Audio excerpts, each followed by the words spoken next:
Ray Butler. Ray Butler, a.k.a. Mr. Sugar Ray. Okay. All right. What was your hometown? Were you born and raised here in Detroit, Michigan, or? Well, you can say, but I came here when I was, 3 years old, so everything, started school here, everything I know about Detroit, I don't know about the South. As far as being born here, no, that's all I know. Right. Now, what was your parents' name and what was their occupation? My parents' name was, my mother's name was Emma Butler, my father's name was Rayford Butler, my mama was, stayed home, took care of kids. My father, he worked at Bird River. Okay. And tell me about your life growing up here in Michigan and Detroit. Well, as far as I can remember, coming out of Russell School, which I was raised up on Watson between Hastings and Rivard, and just growing up, went to school here all my life. Went to started hanging out by Brewster Center, and after school, that's where all the kids hung out. Brewster Center, that's where we What went. schools did you go to? I went to Russell School. I went to Capron School. If anybody. What high school? Northeastern, I told it there. Northeastern. And shortly after that, I left and went to the Marines. The Marines? Oh, okay. Now tell me about Brewster Wheeler.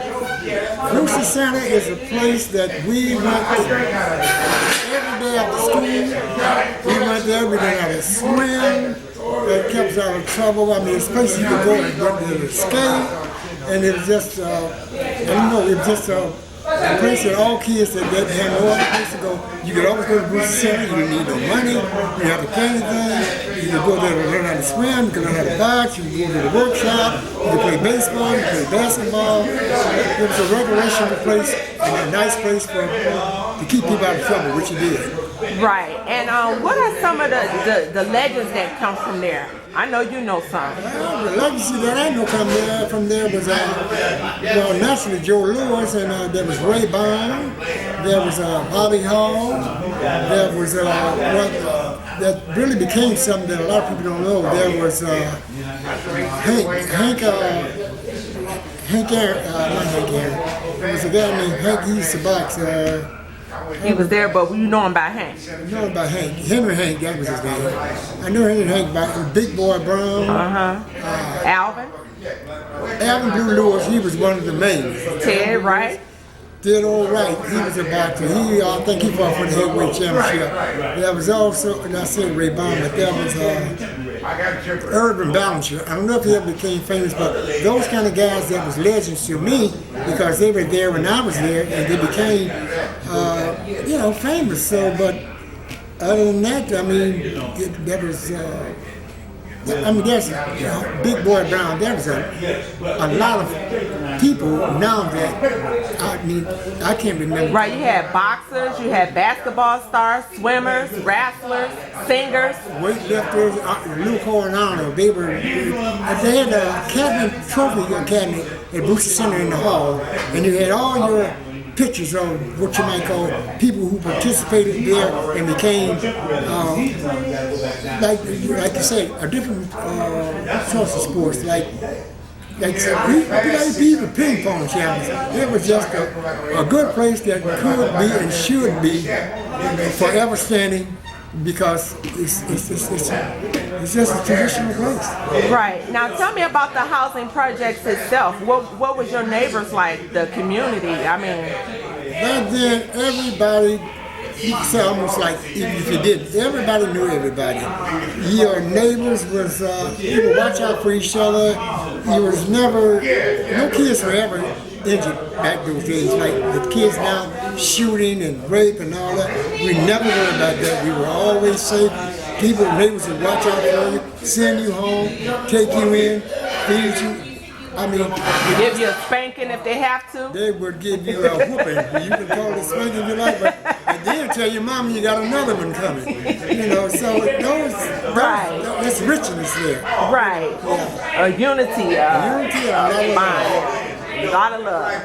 Now tell me, what defines Black Bottom versus Paradise Valley? Was it the different neighborhoods? Was it the people? I think it was what you might call that the music of everything. I mean, it was like this now. Black people, they was all merged together in one vicinity. And Black Bottom ran from all the way from down by Clinton to the Senior Hospital, all the way up to Hastings Vernon Highway. And then after that, it was still black, but we all did the same thing. We were all barbecuing, going to the same bar, going to the same. We were all like a big, but I hate to put it this way, but I mean, it was like Africa. We had our own country. That's what we had. And we respected each other, and we loved each other, and we got along fine, and life was beautiful then. I wish I could live it again. I mean, I'll never see them days again, because those were the days of the ages of what it's like, what one you were like. We all grew up. We grew up in it wasn't an enriched neighborhood, but it was enriched for us, because what we had, we made it, and we made what we had of it. We made what we had out of love, and togetherness, and that's what and unity, especially. Right. Now, what was the business sector like? I mean, was it striving with businesses back in Black Bottom? There was never no vacant space, and at that time, brother, I don't know, was this beyond my knowledge, but as far as I know, all blacks had their businesses on Hastings. They had their hat shops where they clean hats, they had their cleaners, they had their grocery store. What's the names of some of these businesses? You remember? Well, bars, markets. Yeah, there was the 3-star. Now, like I said, there was a 3-star bar. That was that was all black, and there was the People's Bar. There was the Cozy Corner on Alexandria. There was Johnson Hat Shop. There was theaters that was all that, as far as I know, owned as blacks. And we had our own business. So everything was black owned. It was like a Black Wall Street kind of. It was like a Black Wall Street kind of. And now, don't get me wrong, you had maybe a couple of white people had stores there, but they was like black because they was in the black community, and they gave. So as far as speaking, 18 out of 20, it was all black. Wow. Yeah, we had. So business was booming. It was good. There was no empty spots, and business was good. Everything was good. So what I guess interrupted that? Was it because of the freeway when they built the freeway? You know, that's exactly what. As I come to my clue, that's what did it. They tore down Hastings. They tore down the freeway came through there. They tore down history. They tore down all of those things that I'm speaking of, talking to you, should have never been torn down. Hastings Street, Black Bottom, they should have, because it was a place. I don't know even know how to explain it. It brought us together, didn't it? It kept us unified. It separated us. And then, and it divided us, didn't it? Now look at the streets now. And things were never the same. Right, never the same. Now, if we can rewind back the hands of time, is it anything you would change? And why? If we could run back into time, I don't know, the only thing I would only change, like if we could have better jobs, make more money, but as far as if we could have just kept our neighborhoods, kept our streets. And ownership. Yeah. Hey, that's it, because we were happy. Right. We were happy. And there wasn't a lot of people going around going to jail, robbing. You know, you could go to sleep on your porch. You could go to sleep with your doors open. We never worried about anybody breaking in, because we all was together. Wow, that's powerful. Now, tell me about, do you recall the 1943 Detroit riot? Were you here? I was here during the 1943 riot, but I was, something I could tell you about that, because I was too small myself. You was too small? I was only 5 years old. Oh, so you vaguely know, but you know something, but not enough to...